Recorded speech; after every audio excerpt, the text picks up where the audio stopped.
Dans les Pyrénées ariégeoises, un petit bout de femme d'à peine 1,50 m mène sa révolution. Au début, on fait les choses lentement, à son rythme. On a peur de mal faire, et puis une fois qu'on a l'habitude, après, ça roule tout seul. Depuis 3 ans, Sandra travaille avec son frère Jean-Marc. On va mettre une balle de luzerne de là-haut. Son cousin Romain. Et Hervé, son papa. Sandra, 28 ans, n'est pas revenue à la ferme pour élever des vaches bio comme les hommes de la famille. La jeune femme a choisi de se démarquer. Audi, doucement. Et ben voilà. J'ai pas choisi l'animal le plus propre, ça c'est sûr. Ils mangent comme des cochons. Ça fait du bruit, ça en met partout, comme des enfants. Pareil. Je suis pleine de boue, comme vous pouvez le constater. Des fois, je me change 3 fois dans la journée, mais après, c'est que du bonheur. Je ne savais pas trop si ça allait me plaire, les cochons. Et en fait, j'ai su que ça me plaisait le jour où j'ai vécu ma première naissance. C'est quelque chose de voir ces petits de suite aller téter à la maman. Ça apporte beaucoup de joie. Et pourtant, il y a encore quelques années, Sandra n'aurait jamais imaginé travailler dans la ferme familiale. Son père et sa mère ont tout fait pour l'en dissuader.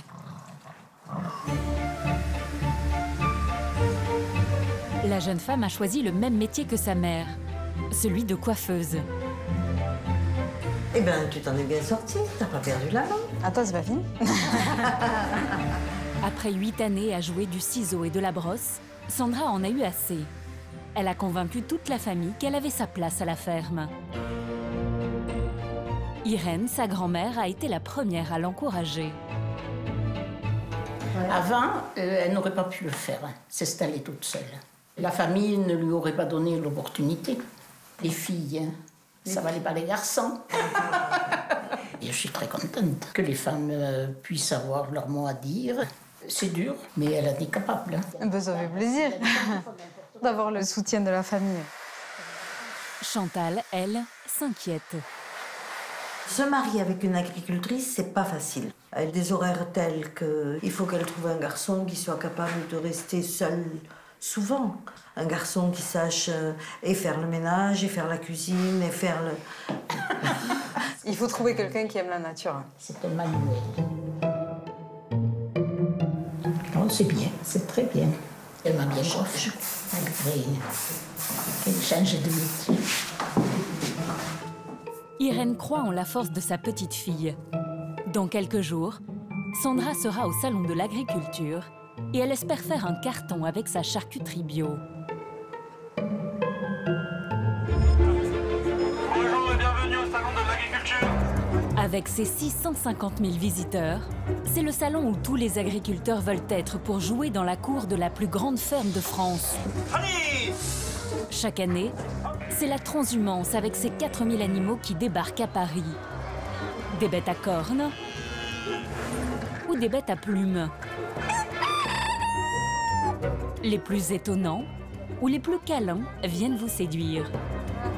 Il est trop doux. Maman, viens voir. Est-ce que vous aimez le fromage? Oui. Bien, c'est bien. Pour redorer l'image écornée des paysans, les jeunes bousculent les codes et vendent une agriculture responsable. Elle ne voudra pas venir en plus. À seulement 19 ans, Jérémy Seguin espère se faire un nom avec ses brebis qu'il couve dès la naissance. J'ai une patte. Hop là, ça y est, l'autre. Allez, devant sa mère. Son rêve, être sacré à Paris meilleur jeune berger. Antoine, lui, a grandi avec ses vaches, les belles rouges des prés. Le bien-être animal chevillé au corps, il porte une tradition d'élevage transmise en héritage. Je me suis toujours dit, je reprendrai la ferme. Ça a toujours été ça, rien que ça, et puis il n'y avait pas autre chose. Doucement, doucement. Il espère que son travail sera récompensé au prestigieux concours général agricole. Le salon attire même des Français du bout du monde. Celle-là, elle est bonne. Charles vient de son île de la Réunion pour y proposer ses confitures de mangue. Déjà, elle ressemble à de l'or. C'est le petit bonbon pays. Il a investi 35 000 € pour se faire sa place au soleil et vendre au plus grand nombre. Papa est patient. Et il aura fort à faire. Sur 140 000 mètres carrés, les exposants rivalisent d'ingéniosité pour interpeller les visiteurs. Car au Salon de l'Agriculture, on trouve aussi tous les produits du terroir.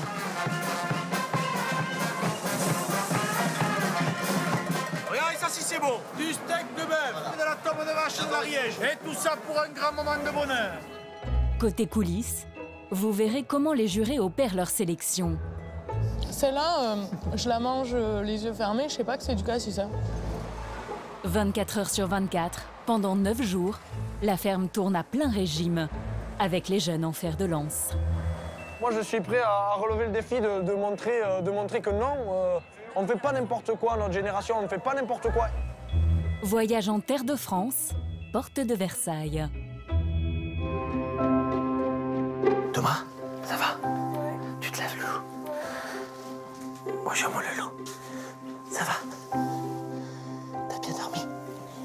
Ouais. Debout. Le petit déjeuner reste pour Aurélien Chevreau un moment privilégié avec ses enfants. Il a souvent peu de temps à leur consacrer. Rachel, sa femme, en a encore moins. Salut les filles. Elle est levée depuis 5 heures du matin. C'est elle qui a la charge du troupeau. Allez les filles, on y va. 380 chèvres qu'il faut traire rapidement. On parle de toi, ma bibiche. On parle de toi.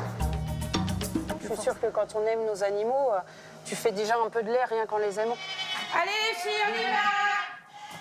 Et du lait, il lui en faut beaucoup. 1200 litres par jour. 70% est vendu à un fromager de la région, 10% à la grande distribution, et les 20% restants, son mari les transforme en fromage et yaourt qu'il revend. Là, ce matin, j'ai commencé un petit peu à la bourre. Du coup, c'est un peu la course. Mais faut que ça dépote, hein, parce qu'il y en a quand même 370. La traite, c'est quand même important. C'est pas un moment qu'il faut bâcler, quoi. Le revenu, il vient là. C'est là, le lait. Donc c'est là qu'il faut être vigilant. Chaque litre de perdu est un manque à gagner qui peut les mettre dans le rouge. Allez, les filles. Le couple a pris un gros risque en empruntant 500 000 € pour acheter la chèvrerie et leur maison. Du coup, tous les deux travaillent sans relâche. Ce soir, vous avez pensé à tout, les sacs à dos, tout? Ton sac de sport, Marie? Encore une fois, Rachel n'emmènera pas ses 3 enfants à l'école. Allez, bonne journée. À ce soir, les enfants. Thomas, Marie et Loïs ont pris l'habitude de voir leurs parents en coup de vent. C'est jamais tous les jours pareil, quoi. On peut pas s'organiser la veille pour le lendemain parce qu'il y a tout le temps un changement. Ça, c'est le mystère des animaux, de l'élevage. C'est pas tous les jours comme on veut, quoi. À ce soir? Ce soir. Loïs, lui, a encore le bonheur d'être accompagné à l'école par son papa.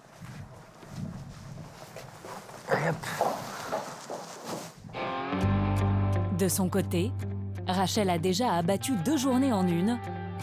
Après la traite, elle transporte le lait à leur fromagerie. À la voir comme ça, difficile d'imaginer qu'il y a encore 5 ans, elle était comptable, bien au chaud dans un bureau. Les doigts ont mal. Il fait très froid.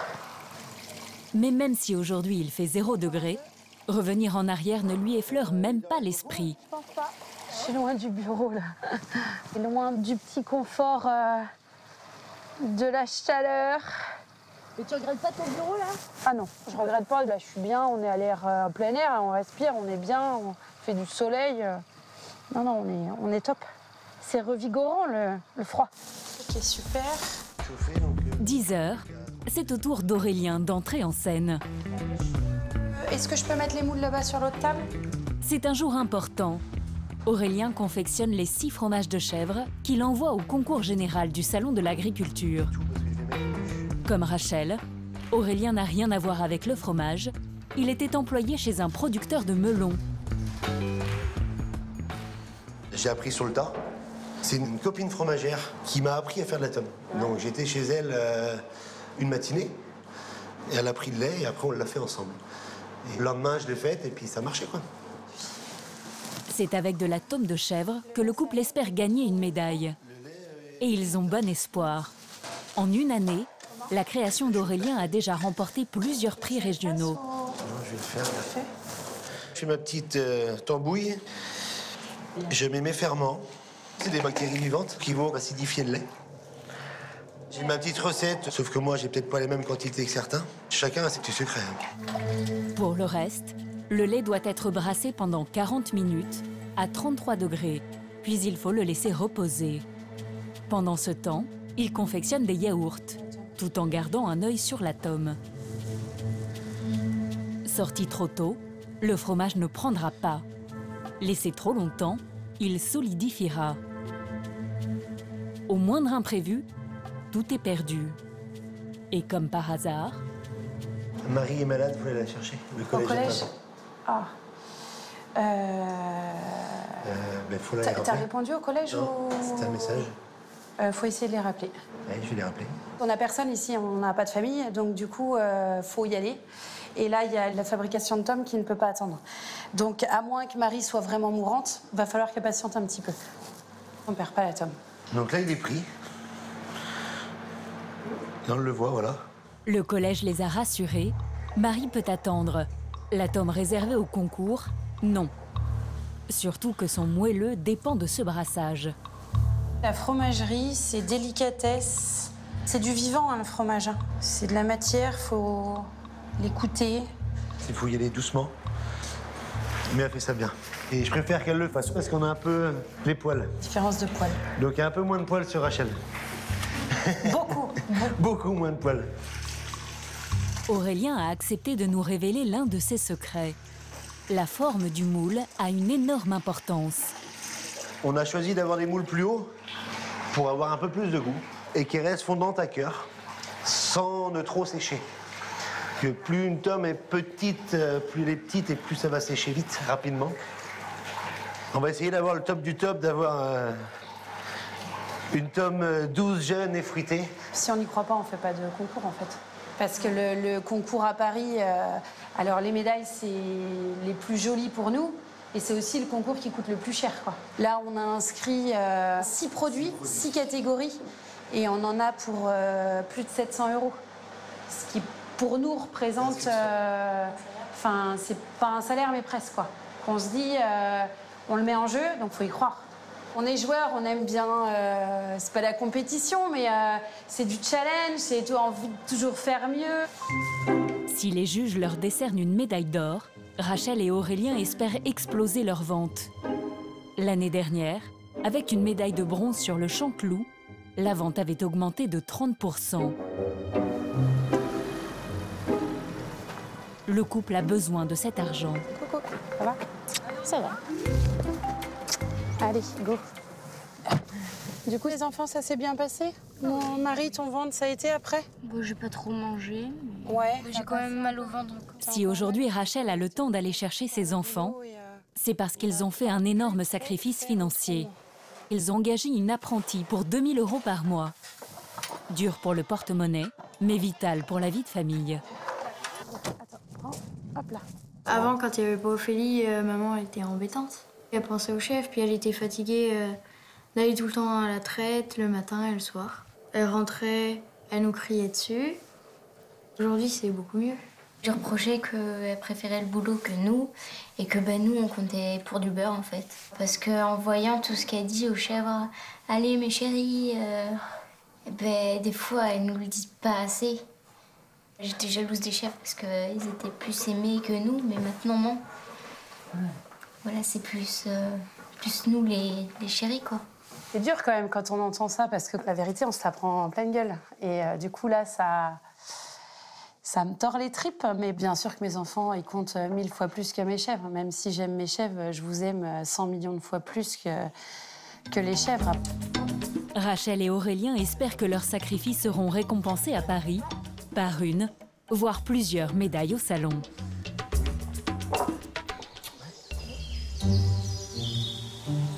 Ce matin, il y a du remue-ménage dans l'étable de la famille Ménard. Les bêtes sentent bien qu'il se passe quelque chose. Marie-Pierre, son mari Hervé et leur fils Antoine jouent leur participation au Salon de l'Agriculture. Bien dormi. Moi, ça m'a réveillé 3-4 fois. Prêt pour le grand jour, hein. Ouais, c'est important. J'ai eu l'année dernière. La famille Ménard élève des rouges des prés. Dans la stabule. Ce matin, des sélectionneurs viennent décider si l'une de leurs bêtes va pouvoir se qualifier au concours général agricole. Bon. Des années de travail sont en jeu. Les juges, je les vois pas arriver à 11h, je sais pas pourquoi. Il y a de la route, quoi. Ouais, ils ont de la route quand même. Tous les efforts qu'on a fait, bah, voilà, ça se décide ce matin. Soit c'est bon, soit c'est pas bon, donc bon. Il y a un petit peu de... On va pas dire du stress, mais un petit peu d'attente, on va dire. D'autant que la veille, le vétérinaire leur a appris une très mauvaise nouvelle. Leur championne, Fleurette, 1225 kilos et premier prix à Paris en 2018, est exclue du concours. Fleurette n'attend pas de veau. Or, c'est impératif pour montrer qu'au-delà de sa stature, la vache est aussi une bonne reproductrice. Parmi leurs 90 bêtes, 4 sont gestantes et ont un profil de championne, même si elles sont plus petites. Mais Antoine a une idée pour ruser devant les juges. Donc dans ma tête, je suis en train d'essayer de faire mon plan, laquelle en première, laquelle en deuxième. Ah bon? Les mettre, par exemple, la plus petite, on va pas la mettre entre les deux plus grandes, parce qu'elle va paraître encore plus petite. Donc si on peut essayer de les mettre en valeur, voilà. La Rouge des Prés est la race la plus lourde du monde. À Paris, les bêtes atteignent souvent les 1500 kilos. Les 4 candidates des Ménards pèsent tout juste 1 tonne. Mais le poids ne fait pas tout. Oui. Ah, c'est ça, oui, lorsque les juges arrivent, elle a fait des embryons. Ils ont déjà visité une quarantaine d'exploitations et sélectionné 11 bêtes. Il ne leur reste que 2 places pour le concours du Salon de l'Agriculture. Elle est impressionnante, la morphologie, l'aspect général de l'animal. Donc voilà les types d'animaux qu'on recherche pour Paris.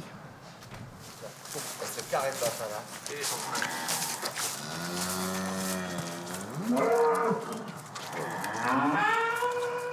Regardez le volume de l'animal. Et ici, vous avez par exemple la longueur de bassin. La longueur de bassin, c'est ce qu'il nous faut pour avoir des vélages faciles. On regarde la rectitude du dos parce que les morceaux les plus chers sont ici. Alors, tant qu'elles tiennent dans le dos, c'est qu'à la limite, elles ont du filet. C'est les filets qui sont les plus chers. Après 2 heures d'examen minutieux, surprise, les juges ont sélectionné Lisette et Merveille. Je suis content.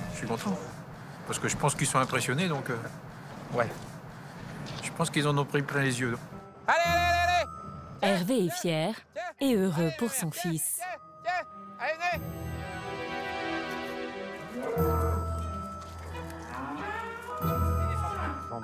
Le jeune homme de 25 ans a emprunté 300 000 € à la banque pour acheter la moitié de la ferme de son père. Avec cet argent, ils ont augmenté leur cheptel et triplé la taille de leur porcherie. La viande de bœuf ne rapporte pas assez, alors ils engraissent des cochons pour se dégager un SMIC chacun. Aujourd'hui, les cochons représentent 50% de leurs revenus. Hervé compte sur son associé de fils pour donner une nouvelle impulsion à l'élevage familial. Je me suis pas dit un jour je vais reprendre la ferme, je me suis toujours dit je reprendrai la ferme.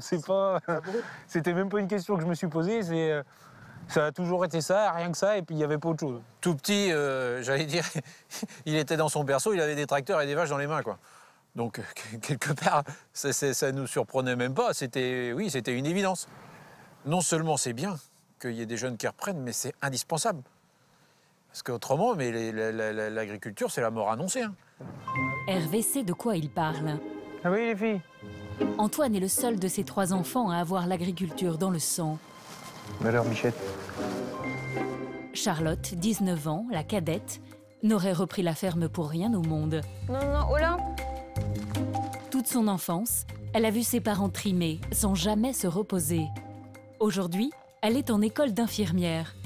Le métier n'est pas moins fatigant, mais comme elle le dit, elle peut partir en vacances quand elle veut.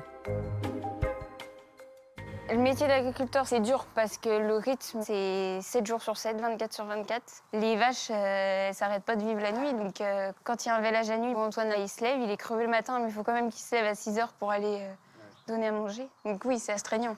Et ça, c'était pas pour vous? Non. Moi, j'ai besoin de dormir. On se plaint beaucoup du salaire de l'infirmière, mais finalement, moi, j'ai un SMIC tous les mois, alors que l'agriculteur, il n'a pas de salaire fixe. Il ne sait pas ce qu'il aura à la fin du mois et très souvent, c'est pas un SMIC. En Ariège, contrairement à Charlotte, Sandra est revenue vivre à la ferme pour élever des cochons bio. Ce jour-là, elle fait une dernière tournée de 400 km avant de partir au salon de l'agriculture. Son SMIC, la jeune femme le gagne en évitant les intermédiaires. Donc je fais de la vente directe parce que si je me mettais à travailler avec la grande distribution, ils négocieraient les prix parce qu'ils font tout pour avoir les prix les plus bas. Et donc je perdrais la moitié de mon chiffre d'affaires actuel. Bonjour. Voilà. Faire du bio est extrêmement contraignant pour les éleveurs. Son père, son frère et son cousin, qui élèvent des vaches bio depuis 10 ans, se posent aujourd'hui des questions. Selon eux, ce mode d'élevage n'est pas assez rentable. Ça fait râler parce qu'on n'a pas les rendements qu'ont les autres à côté. Les autres à côté, ils utilisent un engrais chimique, nous on met du compost et on n'a pas les mêmes rendements. Aujourd'hui, tout le monde dit le bio plus 20% par an, plus 15%, 20% par an, c'est magnifique, oui. Sauf que quand on est producteur de viande, c'est pas nous les grands bénéficiaires. Les adeptes du bio, les vrais adeptes du bio, c'est pas des gros mangeurs de viande. Son père et son frère aimeraient revenir à une agriculture et un élevage plus classique. Mais Sandra les a prévenus. On me dit, si demain l'exploitation bascule, elle n'est plus en bio, je me casse. Oui, s'il n'y a plus de bio, je pense que j'arrête tout. Moi, j'y crois. Et on en revient toujours à ce bien-être animal. Et moi, je ne me verrai pas avoir des cochons enfermés en permanence. Au salon de l'agriculture, la concurrence sera sévère. Mais la jeune femme compte bien faire la différence avec son cochon bio d'exception.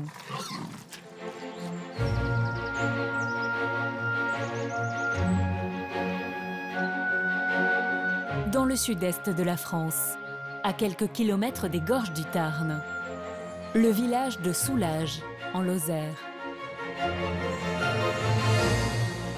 Dans cette ferme, allez, bonne journée.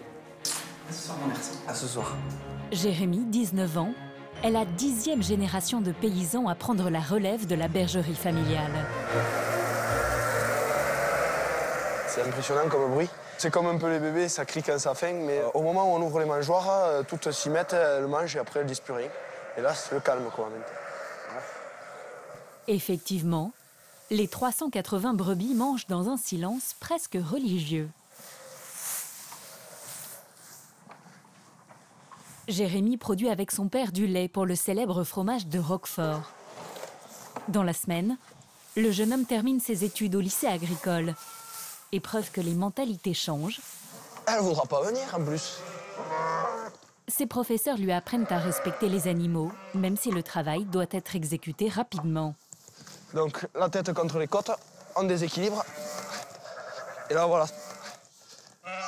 Elle est calme, là, tout va bien. Je fais une petite manucure, on va dire. On coupe l'excédent d'ongles de la brebis. C'est pour sa santé, hein. C'est pour éviter qu'elle boite ou qu'elle se fasse mal aux pattes avec des graviers pendant qu'elle sortira ce printemps. Ce métier-là, ça fait depuis que je suis petit que je rêve de le faire, donc c'est bien d'être avec mes brebis, ça me rend heureux. Il faut savoir faire plein de choses pour être agriculteur. Il faut savoir être gestionnaire, quelquefois vétérinaire, quelquefois mécanicien. Il faut avoir plein de compétences et ça m'intéresse d'en acquérir un maximum pour pouvoir demain être le meilleur agriculteur possible. En hiver, le travail est harassant. Après 5 mois de gestation, les brebis mettent bas. En quelques semaines, Jérémy et son père voient arriver 300 agneaux. Ses 2 cousins, Lucas et Romain, 19 ans, et toi, ça se passe bien? Très bien, très bien. Se destinent aussi à devenir éleveurs. Ils sont venus voir comment Jérémy s'y prend pour aider les brebis à mettre bas. Vous n'avez pas trop de difficultés là? Non, on n'a pas trop de pertes, ça. cette jeune brebis est justement sur le point de donner naissance à un agneau. On voit les flancs là qui se contractent d'un coup. Ah, ça y est, elle se couche. Il faut surveiller, là, elle est en train de forcer. Pour la mise basse, c'est mieux de laisser faire les brebis. Ouais. Mais il y a des fois où on n'a pas le choix, des fois où l'agneau a passé la tête et les deux pattes et ça sort pas plus, donc là, il faut aller intervenir. On va aller l'assister un peu. Ah, l'autre patte est là. Alors, j'ai les deux pattes, il y en avait une de pliée. Là, on enlève la poche pour que l'agneau puisse respirer, on l'amène à sa mère pour qu'elle le lèche. En le léchant, un lien se crée entre la mère et son petit. Sans cela, la brebis le rejetterait quelques heures plus tard. Il y a le frère jumeau qui arrive. Je tire à l'autre. Doucement. Je vais aider un peu.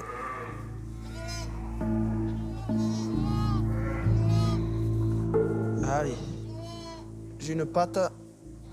J'ai pas l'autre. Tire pas les pattes. J'ai pas l'autre. Tire pas les pattes. Avec la tête. Hop là. Ça y est, l'autre. Allez, devant sa mère. C'est la chance d'aider la brebis à donner la vie. C'est un privilège qu'on a.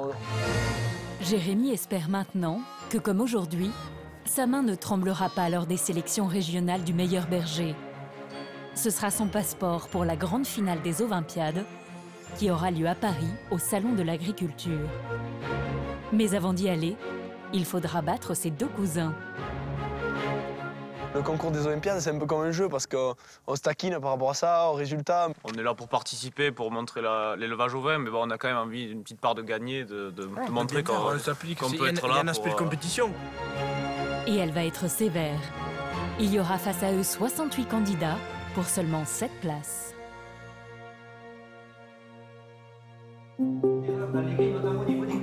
Les bergers d'aujourd'hui n'ont plus rien à voir avec leurs ancêtres.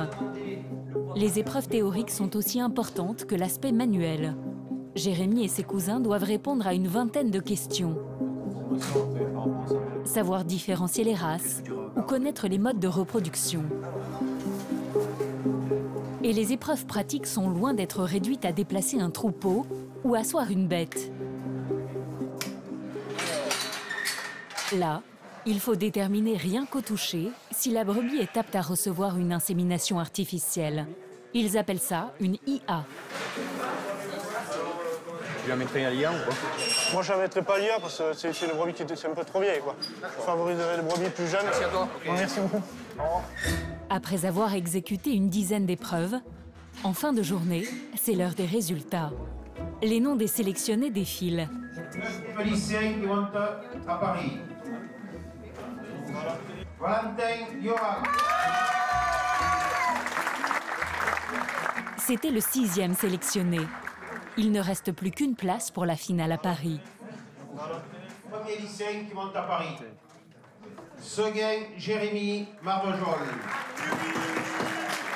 Jérémy concourra pour le titre de meilleur jeune berger de France. Ouais. Ses deux cousins monteront aussi à Paris, mais pour l'encourager. Ouais.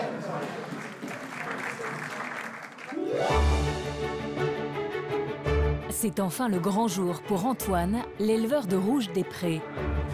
Il part au Salon de l'Agriculture avec Merveille et Lisette.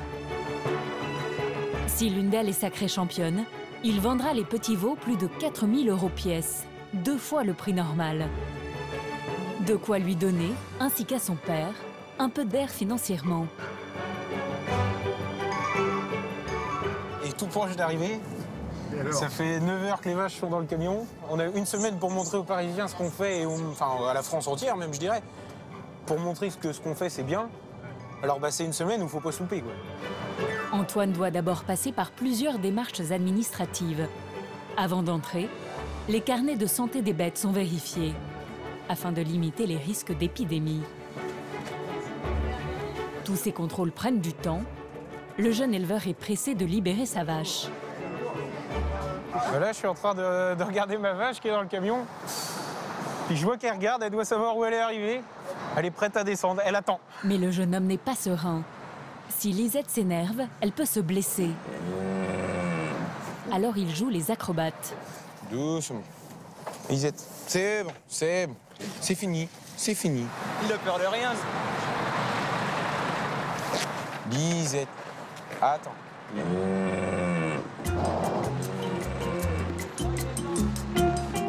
Les jours d'arrivée, éleveurs et bêtes sont tendus.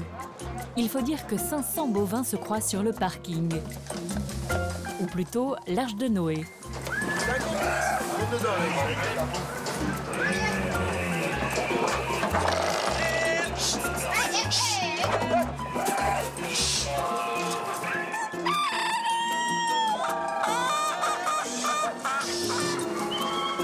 Oui, j'arrive. Oui! Voici le moment le plus dangereux, la descente du camion.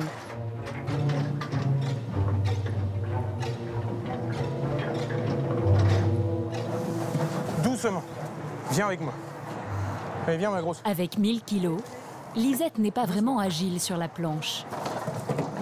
C'est bien. Regarde. Voilà. Alors là, le chargement, le stress, c'est toujours que la vache se fasse peur à cause des lumières. Elle vient de faire 8 heures de camion, elle est engourdie. Une fois qu'on est au salon, leur seul point de repère habituel, c'est nous. C'est notre voie. T'es arrivé, oh! Prends ton temps. Le moindre faux mouvement, le moindre défaut de surveillance, ça peut vite dégénérer, quoi. Même si c'est des vaches qui sont très gentilles, on voit, on les tient, elles tirent pas de trop. Mais voilà, un peu d'énervement. Donc il y a toujours un petit risque, quoi. Doucement. Là, tourne. Viens là. C'est bon, on est arrivé, ça va beaucoup mieux. C'est compliqué. Ouais, elle était un peu marre du transport, quoi. C'est long pour tout le monde. Le ramdam, c'est des choses dans la campagne, elles sont pas habituées à ça, les bêtes.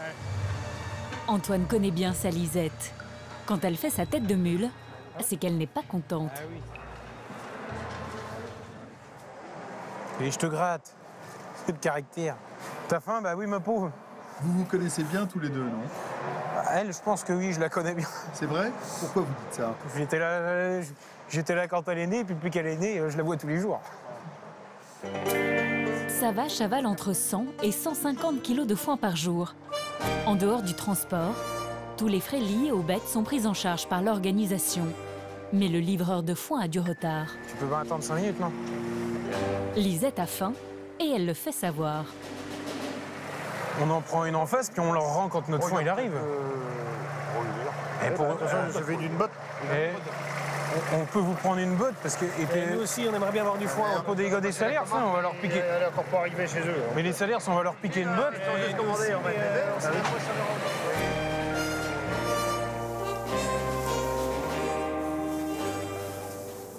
Bah, on a piqué une botte au voisin. Bon, je pense que c'est ça qu'elle attendait. Et puis là, ça va être beaucoup plus calme. Une fois les bêtes installées, Antoine et ses copains peuvent monter leur campement. Et Claude, là-dedans, il n'y a pas que des paquets de chips. On a tellement envie que nos animaux ils soient bien qu'on pense d'abord à eux avant à nous. Donc nous, on vit précairement pendant 10 jours. On emmène des lits de camp, puis c'est 10 jours comme ça, alors que les vaches, on fait tout pour qu'elles soient bien. Donc c'est les vaches, puis nous après. Doucement. Il faut dormir là-dessus pendant 10 jours. Ça, c'est mon lit. Là, on est sur du lit de compétition. On dort pas beaucoup, alors faut en profiter de ce qu'on dort. Les éleveurs sont les seuls exposants à dormir sur le salon. Leurs bêtes nécessitent des soins quasi permanents. Ouais, c'est encore plus petit que les Allez, je vais me mettre dans le coin, voilà. Merde, il faut du plier les pieds. Allez, il y a 30 mètres carrés. Et vous êtes combien? Bah là, on va être 3. On va être entre 10 et 15 à dormir là-dedans. Allez, tac. Vendu.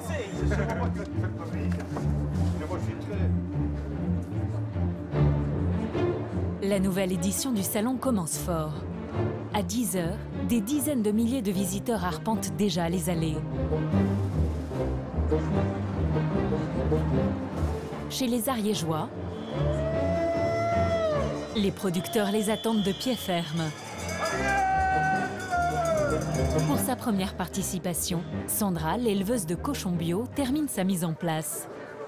Elle a même ajusté le stand à son gabarit. Voilà. En fait, je fais 1m50. Donc là, si je me mets normalement, on ne me voit pas trop. Du coup, là, on me voit un peu mieux. J'existe, là, j'existe pas.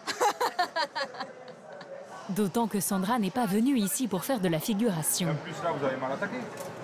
Là, j'en ai pour environ 4 000 € de marchandises. Allez, si j'arrive à écouler la moitié, je serai contente. Ça sera déjà bien. C'est sans compter sur la concurrence. Pour les visiteurs, la tentation est partout. De nombreux stands vendent les mêmes produits. Tiens, jeune homme. Seul le goût peut faire la différence. Sandra est persuadée que sa recette de saucisson est unique. Ma grand-mère, elle faisait exactement ça. Elle poivrait la peau du saucisson avant de le faire sécher. Qu'est-ce que ça apporte? Et ça apporte tout le goût si particulier de notre saucisson. Ouais, parce que c'est du poivre. Mais on ne peut pas l'expliquer. Il faut le manger pour comprendre. Il n'y a pas beaucoup de gras, il y a beaucoup de viande. Ça se voit à la couleur. Il est riche en viande, quoi. Quand tu le manges, tu manges plus d'autres saucissons. Tu manges que celui-là. Sandra le met en valeur dans des petits cornets vendus 6 €. Facile à picorer en se promenant, il devrait séduire les passants. Merci. Madame, vous voulez goûter? À l'heure de l'apéro, l'astuce fait son petit effet. Il est très bon. Il est très bon. Est-ce que vous voulez goûter un petit bout de saucisson? Ouais, saucisson ou saucisse sèche? Là, ce que vous avez goûté, c'est le saucisson. La journée s'annonce sous les meilleurs auspices. Pourtant, au déjeuner, les acheteurs se font rares. En fait, ils sont tous chez le voisin d'en face. Il semble les attirer comme un aimant. Un tiers d'armagnac, 2 tiers de crème de lait et des petits secrets. Ce n'est pas le stand de n'importe qui. En face, il y a un participant de l'Amour est dans le pré qui vend son armagnac. Oui, c'est important aussi qu'on parle de nos produits. Voilà. Et donc, il a beaucoup de monde, oui. Lui, oui. L'armagnac, vous voyez, on a des millésimes de 40 ans, 50 ans d'âge. Du coup, les gens, ils font ça, ils regardent, ils le prennent en photo et ils s'en vont. Donc, ils se retournent même pas pour voir ce qu'il y a de l'autre côté. C'est dur de voir ça. C'est pour qui? Christian et Monique. Vous habitez où? L'agriculteur est devenu une star. Il enchaîne les autographes. Tu as ton petit nom là? C'est quoi? À toi, et Gabriel? Oh, Gabriel, le plus beau des prénoms. Adorable. Impeccable, super, génial. Ça vous fait acheter des produits ou pas? Ah oui, super, j'adore. Malgré cet océan d'amour, Pierre garde la tête froide. Il sait à quel point le métier est difficile. L'inquiétude de Sandra ne lui a d'ailleurs pas échappé. Ben écoutez, ça va venir. Vous savez, c'est le début du salon. Après, je ne sais pas s'ils exposent depuis longtemps. Il faut s'implanter ici. Il ne faut pas se décourager. Ça va bosser. Ça va aller. Pierre sait de quoi il parle. Il participe au salon depuis 8 ans. Appâter le client est devenu une seconde nature. Son truc, assurer le spectacle coûte que coûte. Et pour ça, il a recruté un showman. Alors, moi, je vais vous dire, je suis une dizaine de fois champion de Normandie, 6 fois champion de France à Tri-sur-Belle dans les Pyrénées, et 10 fois champion du monde des quilles de cochon. Et les quilles de cochon, c'est comme ça, là. La compétition semble inégale entre les deux voisins de stand.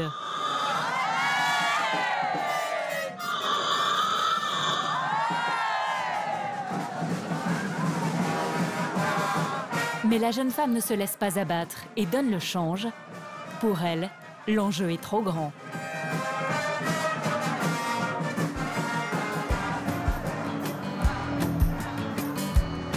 Arrivés gare Montparnasse, Rachel et Aurélien, les producteurs de fromage de chèvre, se dirigent vers le salon. Et ce n'est pas gagné. Mais on n'est pas dans le bon sens, on est les seuls dans ce sens-là.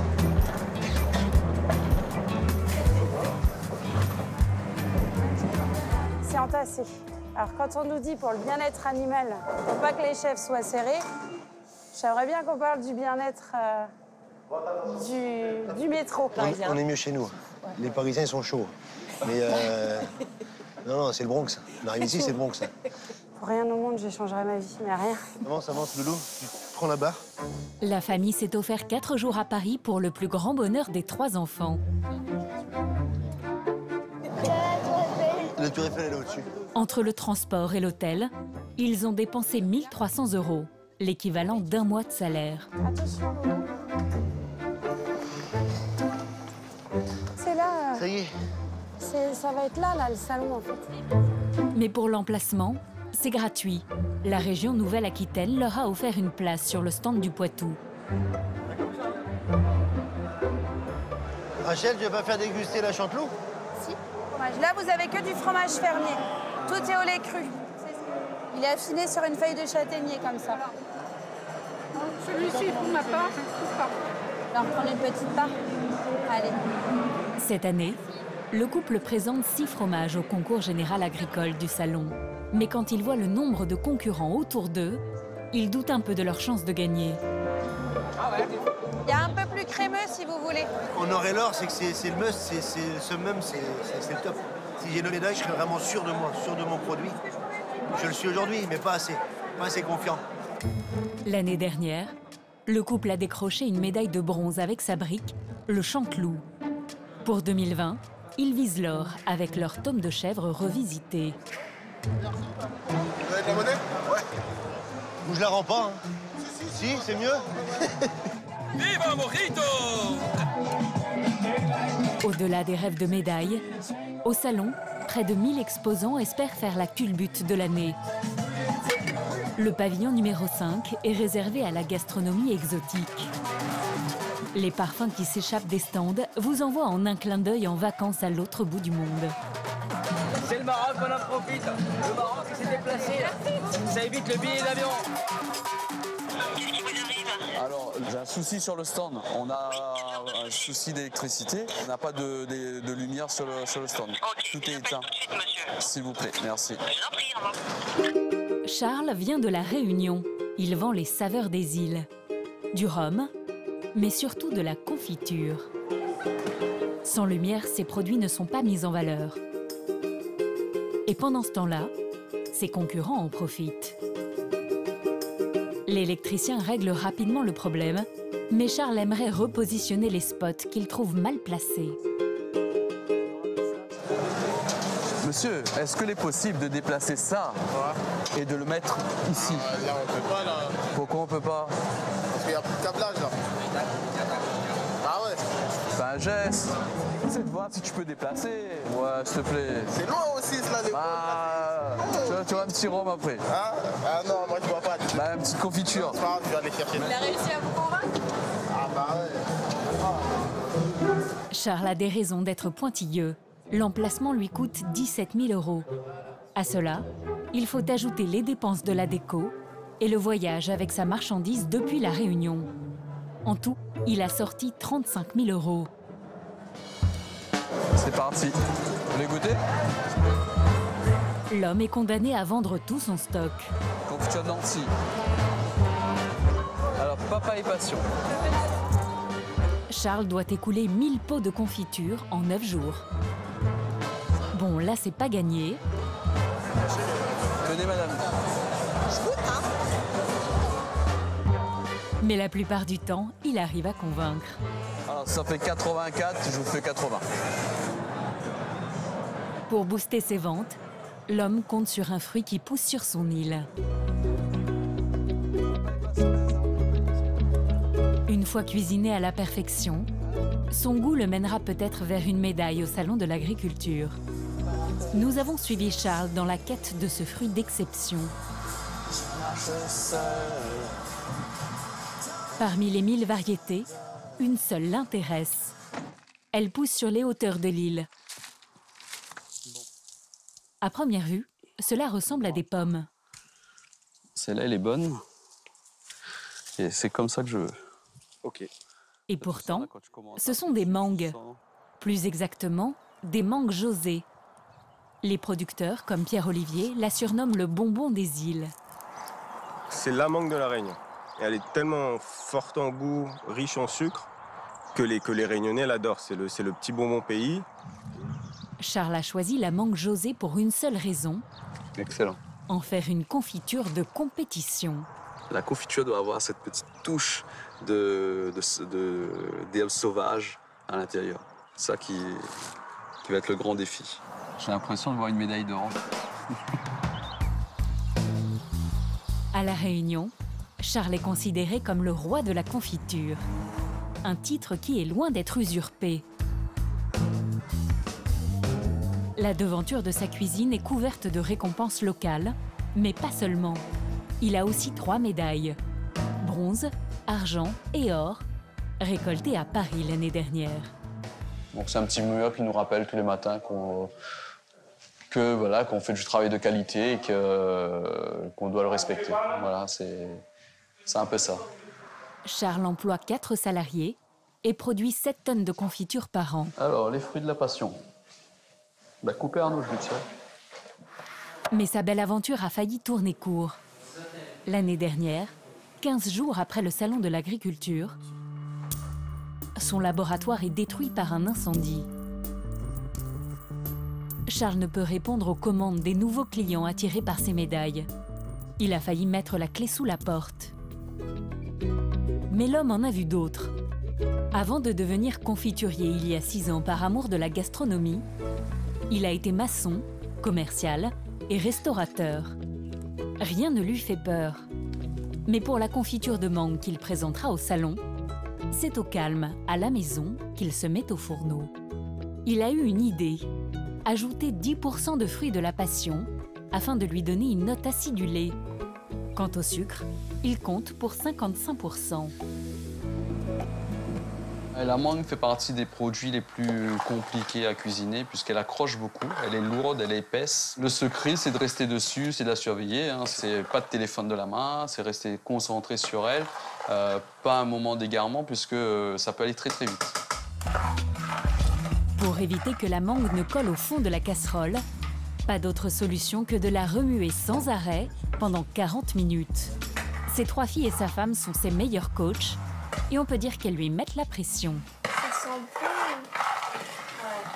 bon. Médaille d'or minimum. Hein. Essayer. Mais ça, c'est quoi? Faut l'enlever, ça? Faut l'enlever. Ça empêchera la confiture de respirer. On parle de sa confiture comme si c'était une personne quand même. C'est une personne, elle est arrogante. Elle est belle, et on l'empêche de respirer. Faut pas l'empêcher de respirer. Mais Marissa ne se plaint pas trop. Quel bonheur d'avoir un mari cuisinier. 1h30 plus tard, le nectar est prêt. Déjà, elle ressemble à de l'or. Rapidement mise en pot et scellée avec les bandelettes du concours, la confiture de mangue se retrouve aux côtés des autres compétitrices. Papaye passion, litchi kombava, une sorte de citron. En tout, 7 saveurs différentes. Là, c'est des compétiteurs, ils sont en ligne sur la ligne de départ, là.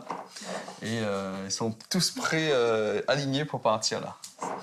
Charles parle de la médaille que le matin, midi et soir, ça va, on s'y fait.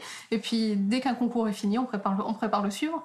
C'est vrai, Charles, c'est l'obsession de la médaille. Bah, c'est pas une obsession, c'est une vie de passion. Moi, je suis passionné par le concours général agricole. Je le suis depuis que je suis petit. Après l'incendie de l'année dernière, il espère que cette année, la chance sera de son côté. Ça, c'est le dernier. Au salon de l'agriculture, les bovins règnent en maître. Près de 20 concours leur sont consacrés. Celui de la plus belle laitière, allaitante, reproductrice, ou encore du plus beau ou du plus gros taureau. Leur poids est aussi important que leur crinière.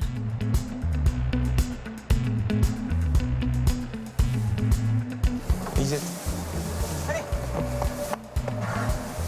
Préambule au grand concours de la race rouge des prés. Ce matin, Antoine emmène Lisette à la pesée. En cas d'égalité, la plus lourde l'emportera.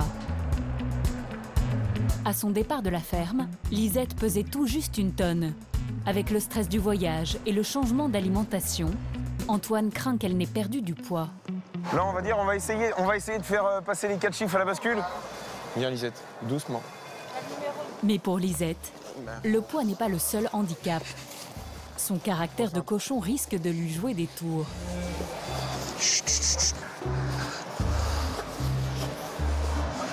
Là, reste là, c'est bon. L'année dernière, elle a quitté l'arène en plein concours. T'as mis un coup de corne?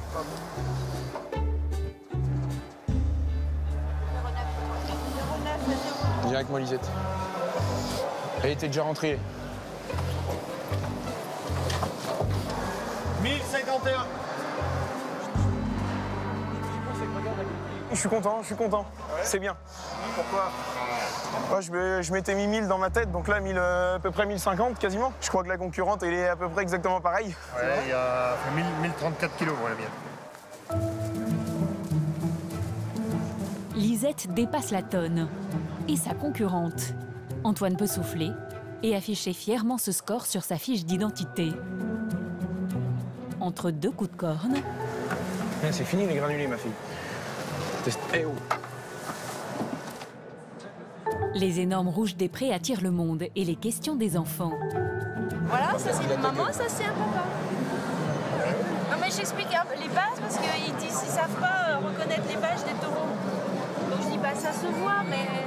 Ah c'est là, quand on connaît pas, c'est plus facile. Exactement. Ça consomme combien de foin en général par jour? 100 et 150 kilos par jour. Ouais. Ah bon? Vous faites vous-même Le but, de toute façon, aujourd'hui, avec le prix où coûtent les aliments, le but c'est d'être autonome. Oui. Il faut en produire le maximum sur la ferme et... Ne rien acheter. Voilà, exactement. Pourquoi, Antoine? Le foin, la paille, ça prend une valeur astronomique et on n'est pas capable aujourd'hui, en vendant nos produits au prix aujourd'hui où on vend la viande, on est incapable de rentrer dans les frais. C'est pas normal que quelqu'un qui travaille autant n'arrive pas à se dégager un salaire, un revenu honorable. Au salon, derrière les palissades, les éleveurs ont leur propre cantine, interdite au public. Elles sont réparties par famille de vaches. Pour la Rouge des Prés, c'est la table de Marie-André. Madé pour les intimes. Bah, c'est un endroit privé, tout le monde n'a pas le droit de venir. Hein. Ah bon? Ah bah non, il faut une invitation. Hein. Je prends ma poêle, hop, et je continue mon travail. Hein. Et hop là. 10 € le midi, gratuit le soir parce que Madé cuisine les restes. Un seul impératif, qu'il y ait toujours de la viande dans les assiettes. La viande hachée pour faire les bolognaises hein, de vaches Rouges des Prés au P Ménanjou. Ah, c'est les vôtres, quoi. Voilà, on est producteurs, on est consommateurs aussi. Hein. Bah, on est un peu chauvin, on n'aime que notre viande, on a celle qu'on produit, voilà. C'est sacré la viande. Hein. Pièce à griller demain. Que je vais sortir tout à l'heure. Voilà. Il n'y a que de la Rouge des Prés, là. Ah ouais, que de la Rouge des Prés. Ouais. Cela fait 25 ans que Madé tient les fourneaux au salon. Pendant une semaine, cette cuisinière d'école à la retraite donne sans compter pour sa deuxième famille. C'est toute une organisation quand même. Hein. On déménage la plaque, le four, les frigos, la vaisselle. C'est pas donné par l'organisation? Ah non, faut qu'on amène tout. Hein. Bah ouais, c'est une semaine fatigante. Hein.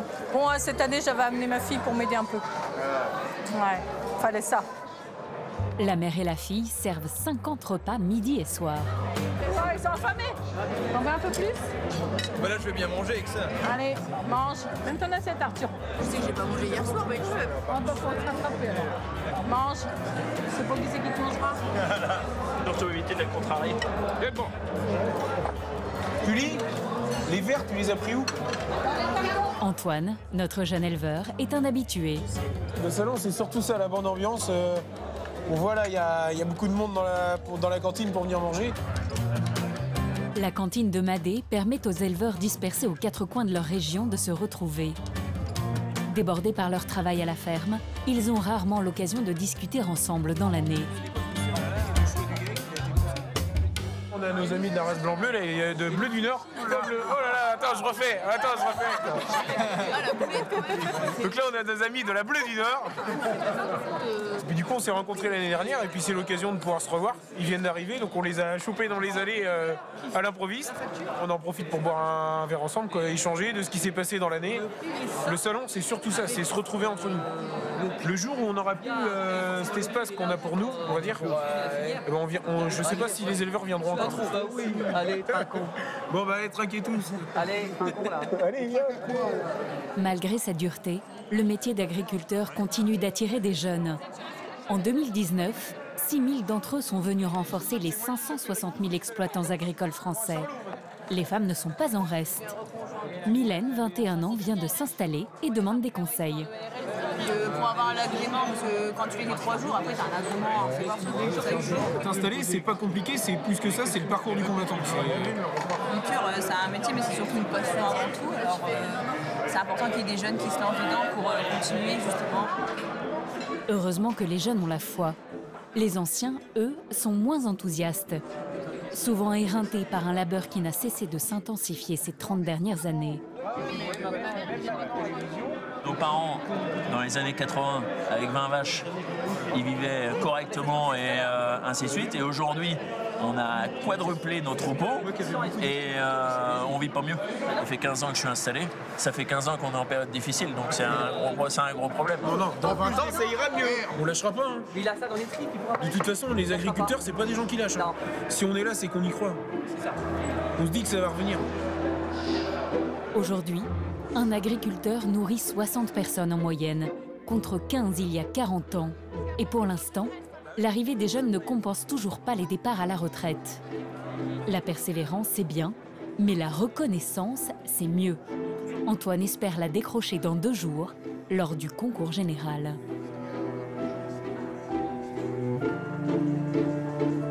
« 19h, les visiteurs sont priés de quitter le salon. Un calme soudain règne dans les allées.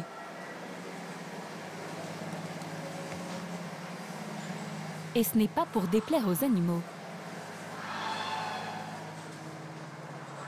Chez les éleveurs et exposants, en revanche, c'est une toute autre ambiance.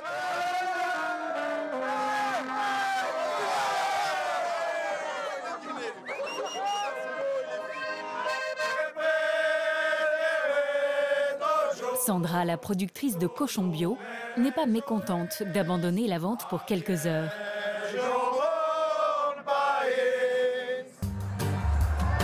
Un peu partout, les éleveurs font la fête. De son côté, Jérémy, le jeune éleveur de brebis, n'a pas trop la tête à s'amuser. Malgré la bonne ambiance qui règne. Marie, sa petite amie, et sa meilleure amie, Francesca, ici en blanc, aimerait bien qu'il se lâche.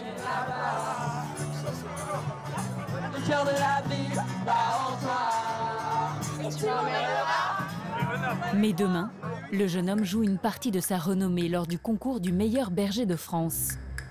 Alors il préfère aller réviser auprès des moutons. Les Mérinos de Rambouillet. C'est une race qui avait été ramenée d'Espagne par un roi de France pour sa laine.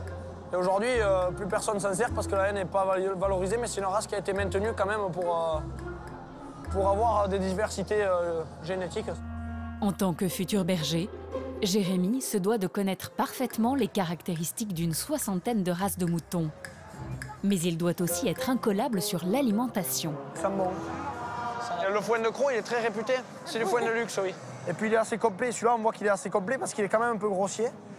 Et il y a quand même des feuilles qui apportent de la valeur. Enfin, ça va coûter cher cette année, le foin. Ouais, la sécheresse. Dans toute la France, ça fait 3 ans qu'il y a de grosses sécheresses. Ça fait 3 ans que c'est des mauvaises années. Alors au début, on disait, oh, c'est une mauvaise année, ça passera. Au bout de 3 ans, on commence à se dire, là, il va falloir s'adapter, ça va durer comme ça. Chez moi en Corse, on est vraiment beaucoup touché par la sécheresse. On a quasiment plus d'hiver. Là, moi, mes brebis, elles sont dehors toute la journée. Il pleut pas. En un demi-siècle, le métier a bien changé. Mais les jeunes savent que les plus grandes transformations restent à venir. Il faudra soit s'adapter par les cultures, ou alors on pourra s'adapter aussi en baissant les troupeaux. D'un côté, on revient un petit peu en arrière, mais après, on peut se demander si on n'était pas allé trop loin. On peut nourrir la France sans problème. Maintenant, il faudra nourrir mieux. C'est un défi. Francesca, sa meilleure amie corse, veut lui faire goûter un fromage de berger typique de l'île, le bruccio.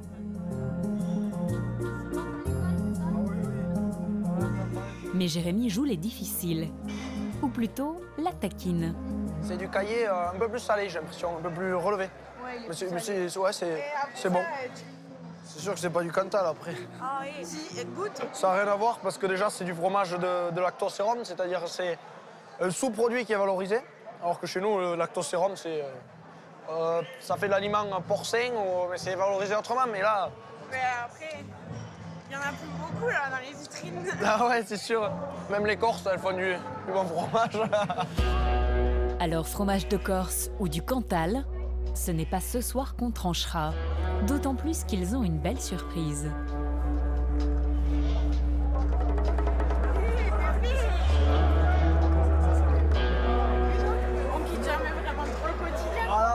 Ça s'est vraiment passé en 2-2 quoi. Ça a été très rapide. Ah, je m'attendais pas à ça. Les deux jeunes partagent un même sentiment, celui d'appartenir à un métier injustement dénigré. Depuis 50 ans, pour moi, les gens ont une perte de confiance en l'agriculture parce qu'ils ont une perte aussi d'attache au monde rural. Les gens avaient toujours un oncle, un grand-père ou quelqu'un à la campagne. Et quand ils y allaient, ils voyaient bien comment ça se passait. Les gens ne savent plus. Du coup, les gens tirent des conclusions. Et souvent, les conclusions sont mauvaises. Je suis prêt à entrer que non, on ne fait pas n'importe quoi. Notre génération, on ne fait pas n'importe quoi. Pendant que le bâtiment des brebis et autres moutons s'endort tranquillement, dans le hall 1, c'est le grand chambardement. Comme il n'y a pas assez de place, au 4e jour du salon, la grande rotation commence. Certains bovins repartent pour laisser la place à d'autres. Tu aurais la place de combien d'animaux à peu près, dis-moi? On en voit 7 plus 4. Porte 1, où on avait bloqué pour essayer de débloquer. Noël, le commissaire général, est le chef d'orchestre de cette course contre la montre. Tout doit se faire en moins de 6 heures. C'est un moment où il y a quand même plus de 250 animaux qui sortent et 250 animaux qui arrivent. C'est quelque chose qu'il faut faire en très peu de temps, puisque demain matin à 9h, c'est ouvert au public, donc il faut qu'on soit opérationnel. Alors il faut préparer pour les nouvelles venues un lit tout propre et douillet. 75 tonnes de fumier sont évacuées.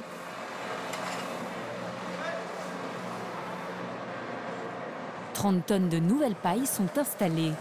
C'est l'option tout confort. Les animaux, quand ils vont sur leur stall, c'est même mieux qu'à la maison, quoi, parce que là, c'est... mais parce qu'ils vont être dans 1 mètre de paille. On met un lit super confortable, donc l'animal est mis dans les meilleures conditions, quand même. À 23h, les chambres sont prêtes. Tu avances un peu. Le balai des semi-remorques peut commencer. 50 camions chargés des bêtes à concours. Et il y en a 2 qui vont donner du fil à retordre.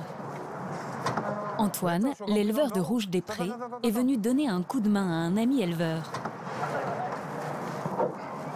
Hein? Comment qu'on opère? On les attache les 2 ensemble et puis on les amène par le couloir juste derrière, puis ça va... Dans la famille du salon, tout le monde s'entraide. Cet éleveur a besoin d'Antoine, car cela risque d'être sportif. Il y a une vache qu'on transporte là aujourd'hui qui n'est pas forcément dressée, puis un peu peureuse. Donc on a peur qu'avec l'animation autour, il y ait un énervement et qu'elle puisse s'échapper.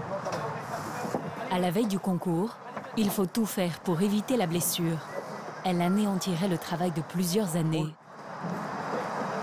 C'est là qu'il faut pas qu'elle parte là. Allez, parti. Mais tenir en laisse une vache de plus d'1 tonne, c'est loin d'être évident. Attention, faut la prendre mieux que ça. Allez, lâche-la. Là. Non, laisse-la aller.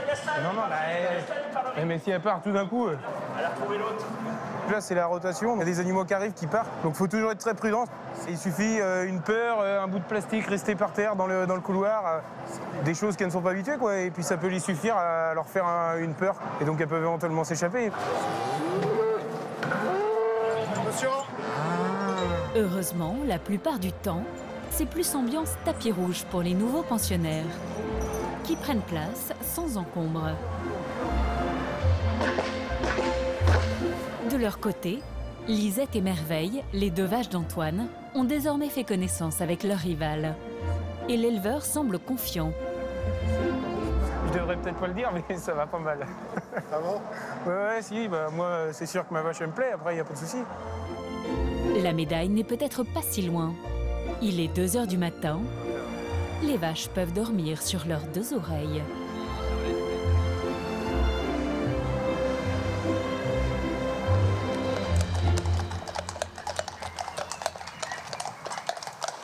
« 5 h du matin.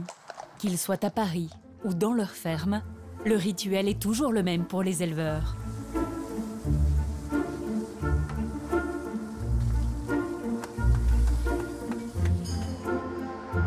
Aujourd'hui se déroulent plusieurs concours. Les bêtes doivent être belles et en forme. Ça va ce matin? C'est bien passé la nuit? Ouais. Paul est l'un des garants de leur santé. Il fait partie des 20 vétérinaires du salon. Et il a une préoccupation quotidienne.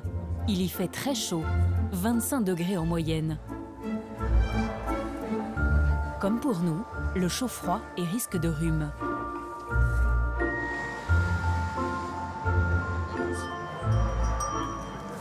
Puis il transpire, hein. Il est chaud. Voilà, 39,5. Là, il y a un petit début hein, au niveau respiratoire, hein. C'est pas net. Hein.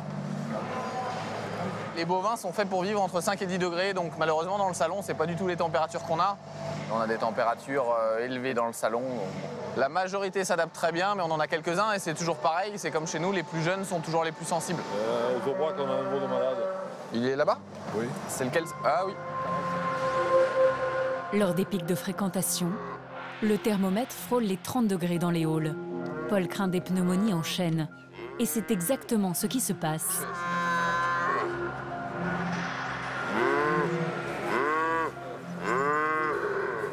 De temps en temps, t'as des petits sifflements. C'est pas méchant, mais il y a des débuts de bruit respiratoire un petit peu, quoi. Il est pris un peu aussi, hein. Je vais lui faire un petit peu d'anti-inflammatoire et comme on a un début d'infection respiratoire, un petit peu comme le précédent, ben, on va lui faire des antibiotiques pour le couvrir, pour pas que ça dégénère. Alors il y a la bobologie à traiter, mais aujourd'hui, il y a aussi le bien-être animal à préserver.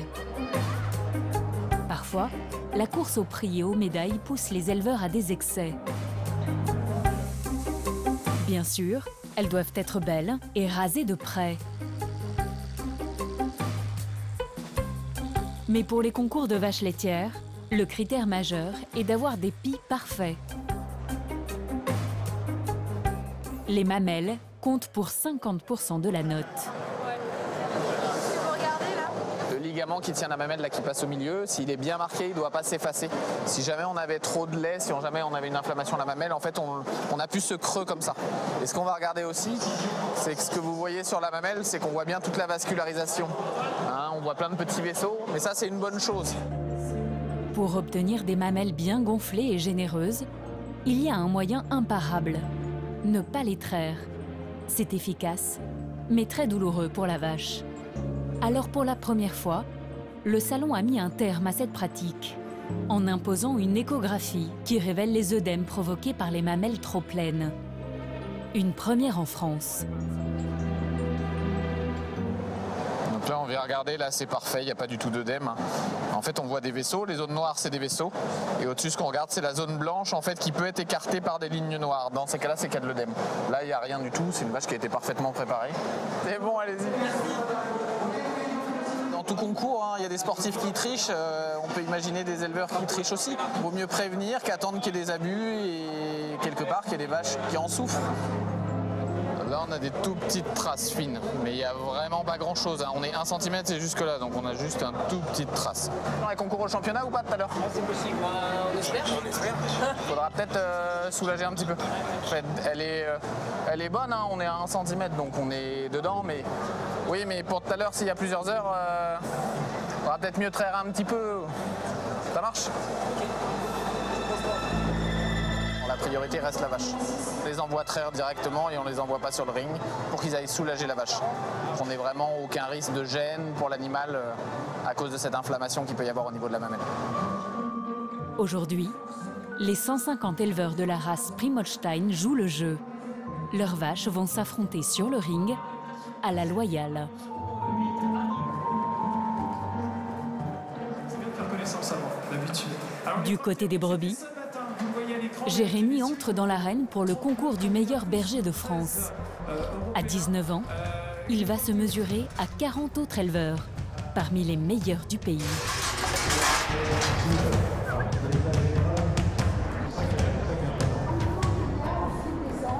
Après avoir monté les échelons des Olympiades, et là aujourd'hui on est au sommet, et c'est un peu un rêve qui se réalise depuis le début du lycée, quoi. C'est parti pour 6 épreuves pratiques. La plus redoutée, le triage. Jérémy a 4 minutes pour identifier et isoler 3 jeunes brebis cachées dans un troupeau d'adultes. Pour cela, il est aidé d'un scanner. L'appareil lit instantanément la carte d'identité implantée dans leur oreille. Âge, sexe, degré d'engraissement, état de santé, tout y est. Mais là, il va juste avancer, regarde, c'est parfait. Sa prof et ses cousins sont venus de Lozère pour le soutenir. Bouge pas, bouge pas, bouge pas, bouge pas. Ah, là, il va galérer. Ah non, c'est bon. Je sais pas trop quel timing il est, mais je pense que là, il est bon. Il est à peu près à 2 minutes, un peu plus. Jérémy termine de trier les bêtes en un temps record, 2 minutes 30. Il les a bien positionnés dès le début. Et du coup, après, c'est vraiment plus facile à faire circuler et après à faire son tri. Donc, c'est un bon point.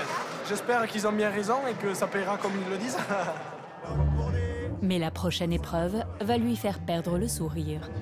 Donc pour l'épreuve, vous disposez de 6 minutes. Et là, il va falloir évaluer l'état de santé de la brebis, donc il va falloir faire un peu le vétérinaire. Et répondre aux questions très techniques des juges.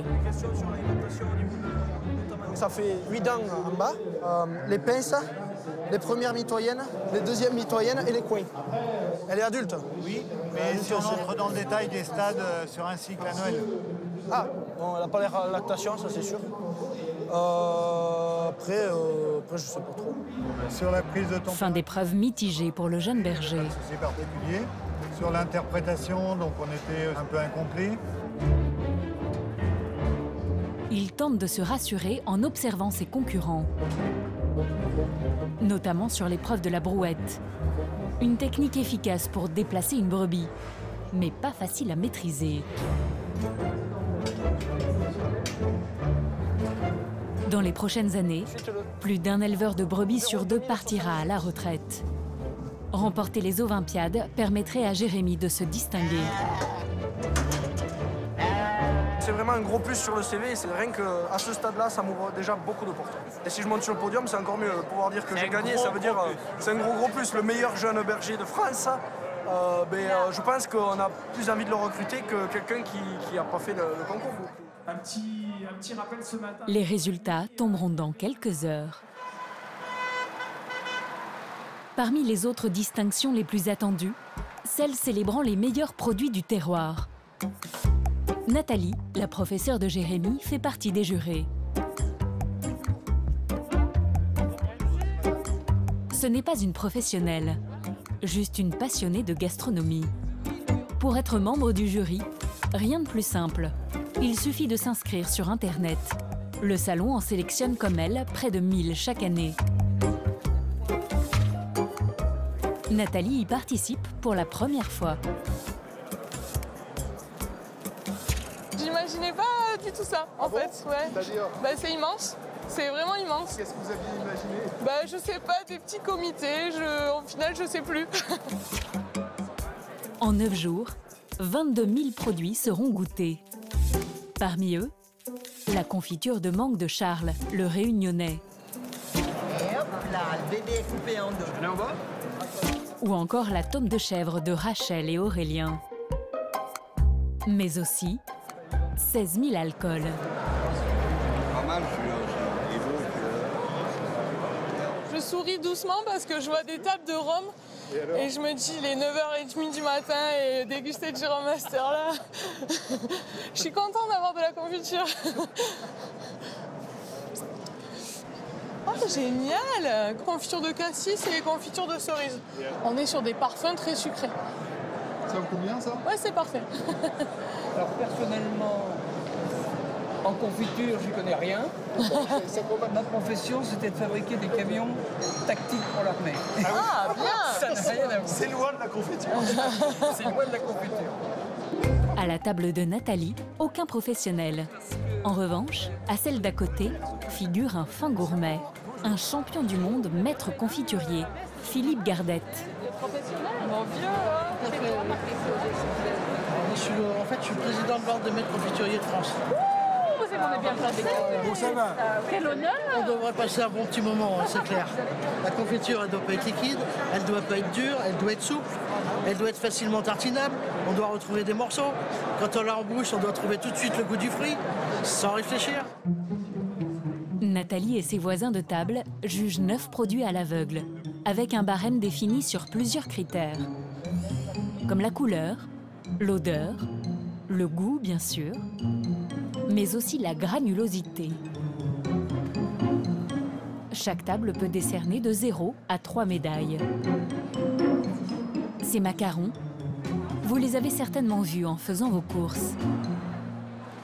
Ils valorisent le savoir-faire des artisans et font surtout décoller leurs ventes.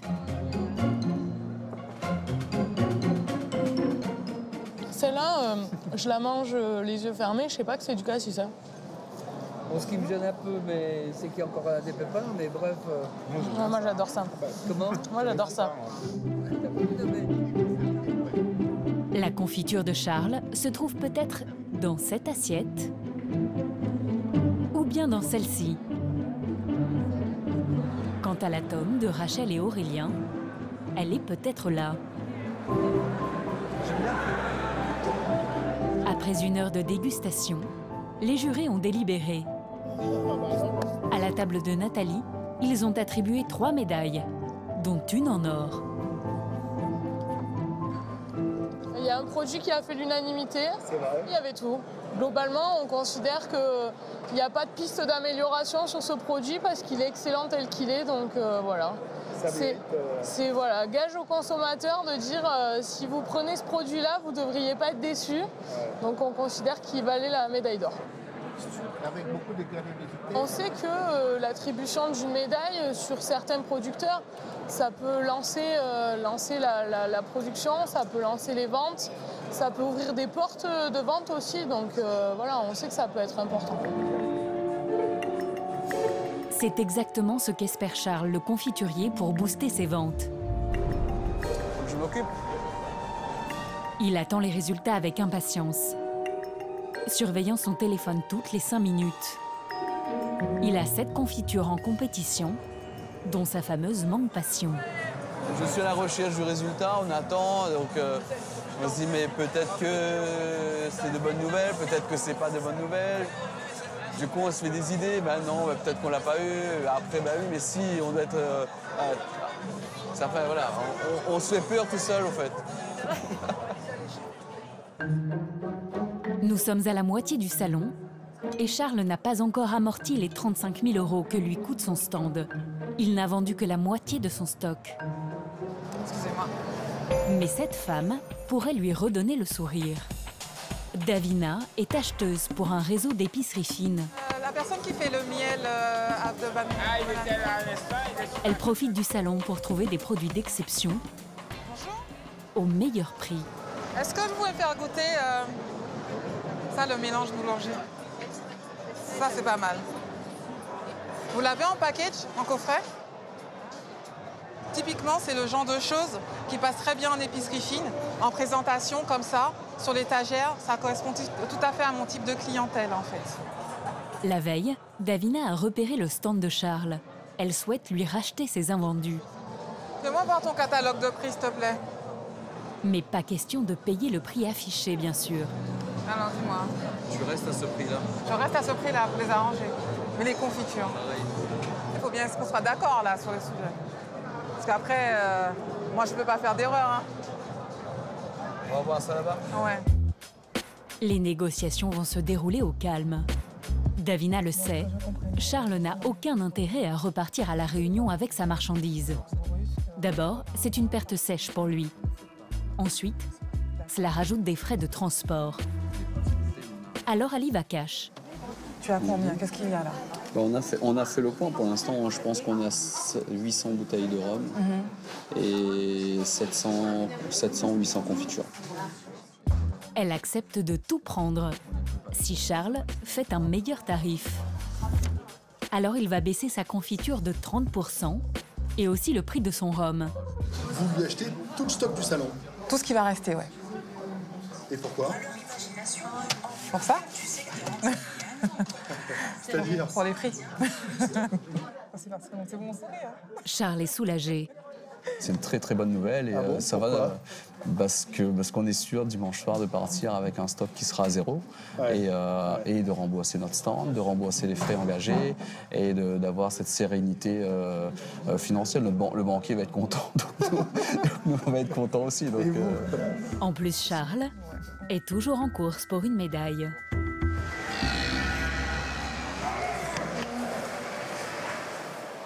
Il est 20h. Les résultats du concours général agricole sont attendus d'une minute à l'autre. Comme Charles, Rachel et Aurélien, les fromagers des Deux-Sèvres, vont enfin être fixés. Oui, ça monte. La pression. La pression monte, là. Et la médaille, médaille ou pas médaille? Là, maintenant, je suis content, j'ai mon cousin. Claude, c'est comme mon frère. Ils étaient inséparables. Ils ont produit des melons ensemble pendant 18 ans. Pour Claude, ça a été un crève-cœur de voir Aurélien partir. Vous prenez leur choix? Au départ, non. Au départ, on a eu très peur pour eux. Très peur. Et comme ils étaient très motivés, ça nous a... On s'est dit, allez, j'espère qu'ils vont y arriver. Et en fait, où ils en sont rendus actuellement, on est très fiers d'eux, quoi. Ça va, Rachel? Ouais.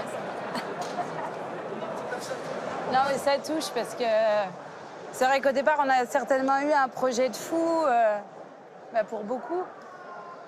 Et puis, c'est vrai que se dire que... Enfin, nous, on est fiers de nous, donc ça, c'est déjà bien. Mais des gens qu'on aime, comme ça, qu'on respecte, qui soient fiers de nous, c'est une belle réussite. Voilà. On est content. Oui, ça va le faire. Ah, ok. On se voit tout à l'heure? On s'appelle, ouais, ça marche. Allez, c'est bon, on est au complet? On y va? La famille décide de se rendre à la direction du concours pour découvrir le palmarès.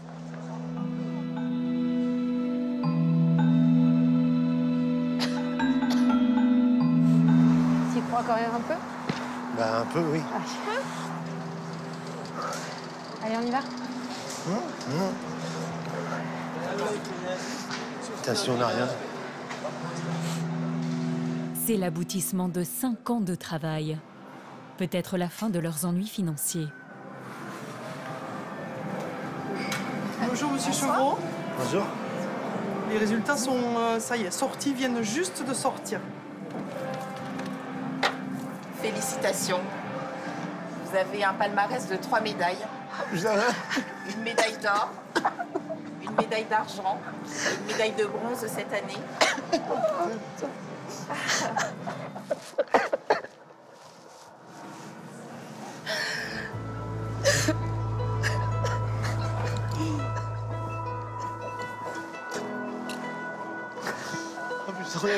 Et en plus, c'est leur tome de chèvre qui leur a permis d'être couverts d'or. 5 années de travail, de sacrifices qui payent enfin.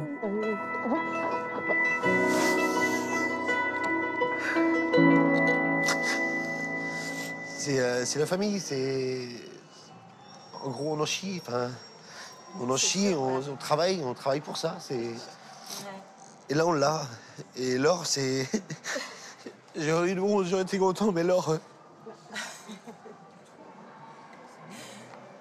T'y crois pas? Non, j'y crois pas. Oui, c'est une reconnaissance, mais on se dit qu'on le fait pas pour rien, quoi. Et puis oui, même si c'est dur à la fin du mois, ça va peut-être aller mieux maintenant. Voilà. C'est peut-être que l'avenir, elle est là, quoi. Ouais. Donc c'est... Toutes nos félicitations. Merci. Voilà. Merci. Merci beaucoup. J'ai des macarons de toute façon. Voilà. Encore. Avec ces 3 médailles, ils peuvent espérer 30% de ventes en plus. Merci beaucoup. Merci. Une telle récompense après à peine 5 ans d'activité, la performance est exceptionnelle. Celle-là, dire. Celle-là, purée. Avant-dernier jour du salon, à 6 h du matin, Difficile de savoir qui des animaux ou des éleveurs sont les plus fatigués.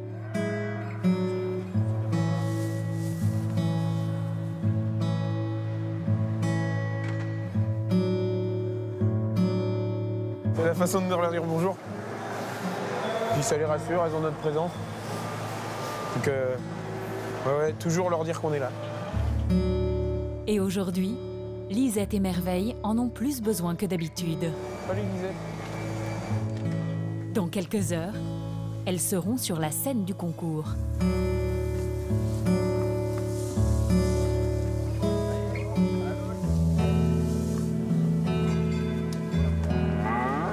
On voit que ça leur fait du bien. Là, on leur met de l'eau chaude, elles prennent des douches à l'eau chaude. Tu as pris une douche, vous? Non, pas encore. On lave les vaches avant de prendre la douche.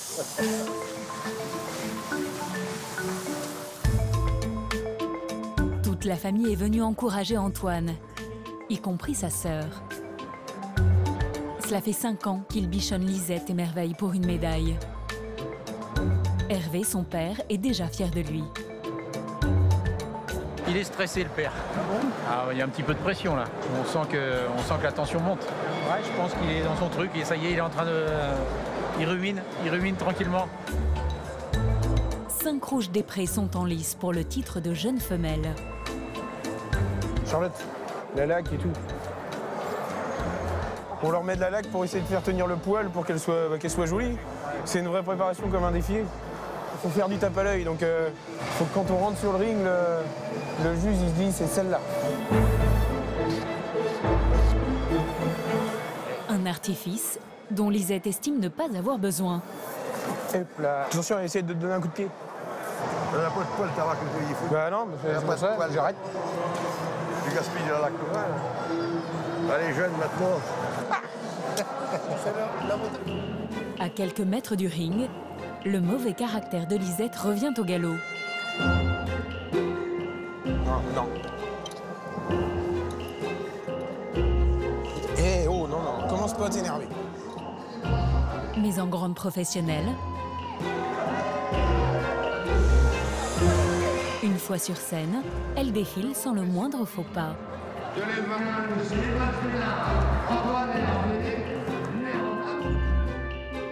Juste derrière, Hervé, le père, suit avec Merveille, la plus placide.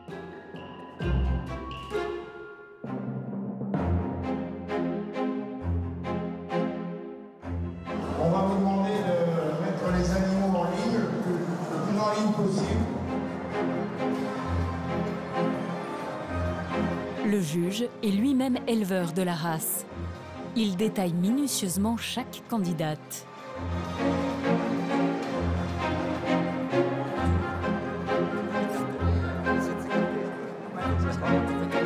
Là, ça a quand même été délicat. Je me suis posé beaucoup de questions.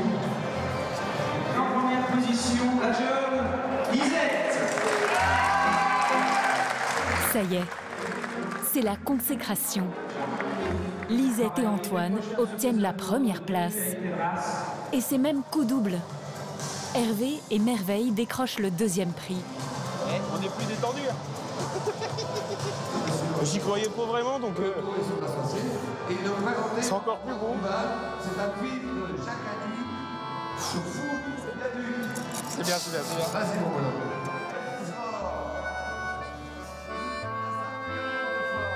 Le bateau, c'est mon père qui l'a fait.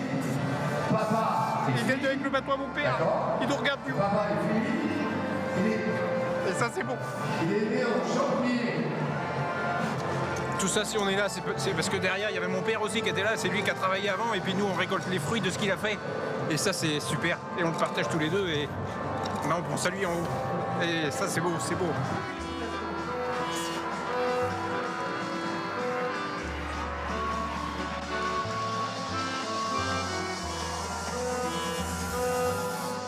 Pour la photo officielle, il faudra être patient. Lisette, même championne, reste toujours Lisette.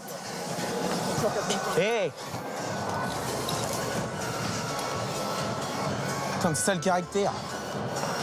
Non, bouge pas, bichette. C'est bien, ma fille. De son côté, Jérémy n'a pas remporté le titre de meilleur berger de France. Mais il termine 11e sur 40. Une belle performance pour le jeune. C'est énorme, quoi, c'est énorme. Au cours de cette compétition, Jérémy a pris confiance en lui. Avec ses 2 cousins, ils sont prêts à prendre la relève de leurs parents. Sandra, qui ne jure que par le bio, est venue à Paris pour se faire connaître. Alors ça c'est de l'agneau, c'est de mon collègue. C'était son premier salon, ce n'est jamais facile, mais elle est rentrée dans ses frais et a montré qu'une autre agriculture est possible. Cette année, Charles n'a pas réalisé son rêve de médaille, mais l'Organisation mondiale de la gastronomie l'a choisi pour être son ambassadeur outre-mer. Souriez.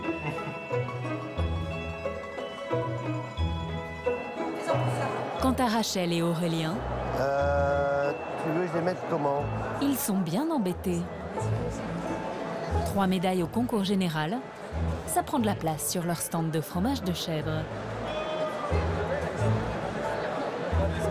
Qui aurait cru au bout de 5 ans d'installation avoir ça?